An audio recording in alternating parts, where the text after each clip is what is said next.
At ito na naman mga kabistak, isa na naman kababayan natin no, na si Jason Desmaster Mamapar ang mahugulhol no sa iyak matapos ang kanyang laban noong Huwebes par no, October 31 dito po sa atin sa Pinas. Pero ang laban nila par ay naganap no sa Coliseo Humacao no sa Puerto Rico sa kalaban niyang si Juan Carlos Camacho par. Ito ngayon par no ang controversial na nangyari ngayon par no.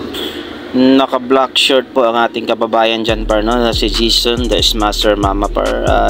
Taga Jinsan din siya par no, kababayan din siya ni Manny Pacquiao, malapit-lapit lang kay idol nating si Manny. At red trunk naman dyan si Juan Carlos Camacho par.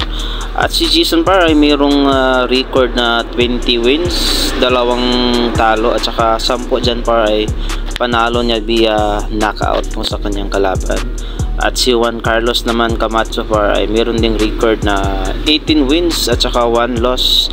At ngayon ay meron siyang 18 din na knockout no, sa nagiging kalaban niya. At dyan par no, panoorin natin ang naging laban niya. Talagang napabagsak naman niya no, si Juan Carlos sa 3rd round.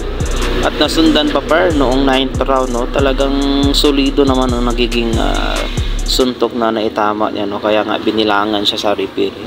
Kaya par ang nangyari talagang natalo pa rin siya via split decision par no. Kasi nga par kung nagbabasa kayo sa comment no, naganap kasi ang laban nito sa Puerto Rico mismo par no, sa Humacao Coliseo. Gaya po ng inyong mababasa par, kahit ang kanyang mga kababayan ni Juan Carlos no, meron din nag-comment na Puerto Rican ako, pero kahit Puerto Rican ako, alam ko panalo daw no, dapat si kababayan natin si Jason. Pero kung titingnan nyo daw po ang mga suntok na naitama, talagang hamak na mas maraming naitama din si Juan Carlos par no, kontra po sa ating kababayan.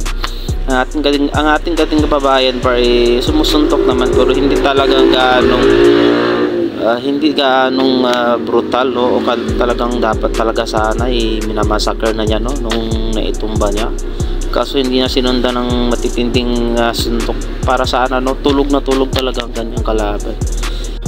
At dito banda par no, dito banda napabagsak niya ulit dito po si Juan Carlos, talagang napaksolito. At dito par nag-umpisa na humagulhol po si Jason Desmaster no, hanggang sa kanyang locker par, napaiyak na lang siya nung narinig niya ang decision via split decision at panalo po si Juan Carlos Camacho. At ayan par no, atin pong pakinggan ang iyang paghahagulhol no mula sa kanyang locker par. Talagang nakakaawa po ang sinapit ng ating kababayan. Better luck next time na lang po kabayan no? Marami pang pagkakataon. Ayan po par, atin po panoorin ang kanyang paghagulhol no mula sa kanyang locker.